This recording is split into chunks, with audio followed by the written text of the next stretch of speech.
નમસ્કાર દર્શક મિત્રો, હું વલસાડ સોલંકી અંજામ એક્સપ્રેસ ન્યૂઝમાં આપનું હાર્દિક સ્વાગત છે।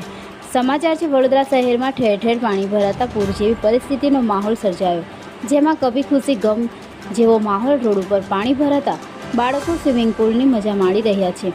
વાત કરીએ તો વડોદરા શહેરમાં આવેલા નીચાણવાળા વિસ્તારો ડભોઈ રોડ, વિહાર ટોકીજ, દર્શનમ એન્ટિકા, દત્તનગર, ગણેશનગર, મહેશનગર, પરિવાર, ચાર રસ્તા, હનુમાન ટેકરી જેવા અનેક વિસ્તાર પાણી ભરાયા હતા, જેમાં જરૂરિયાતમંદ વિસ્તારમાં વોર્ડ નંબર 16ના સામાજિક કાર્યકર્તા જિગ્નેશભાઈ જોશી દ્વારા લોકોને રહેવા તથા જમવાની વ્યવસ્થા તથા જે લોકો ઘરોમાં ફસાયા હતા તેમને સલામત સ્થળે પહોંચાડવાની વ્યવસ્થા કરવામાં આવી હતી તથા તેમની ટીમ દ્વારા પ્રશંસનીય કામગીરી કરેલ છે।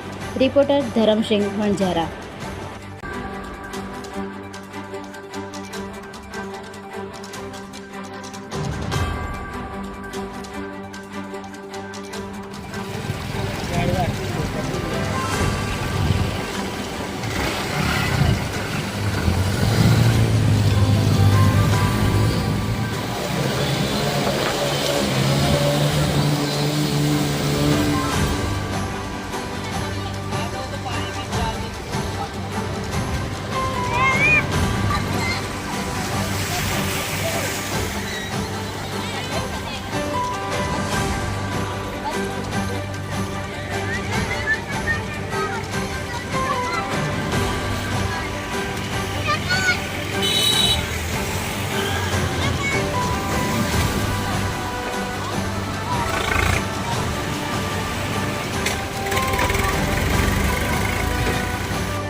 મારા છોકરાએ ફોન કરીને કીધું મને અમિત કાકા એટલે ગુજરાત મીડિયાવાળા।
एक्सप्रेस न्यूज़માં આપનું હાર્દિક સ્વાગત છે।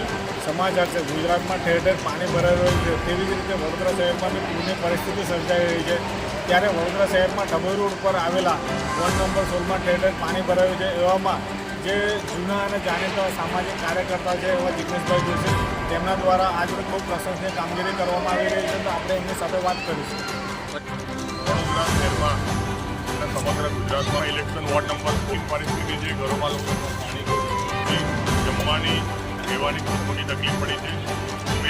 કામકાજ ચાલુ છે, જમવાનું બનાવવાનું, દૂધ પહોંચાડવાનું, પાણી પહોંચાડવાનું અને અલગ જગ્યાએ સ્થળાંતર કરાવવાનું। જે નીચાણવાળા વિસ્તારો છે ત્યાં પાણી ભરાઈ ગયું છે, ત્યાંથી લઈ જગ્યાએ સ્થળ અંતર કરાવવાનું ખૂબ જ અમારી ટીમ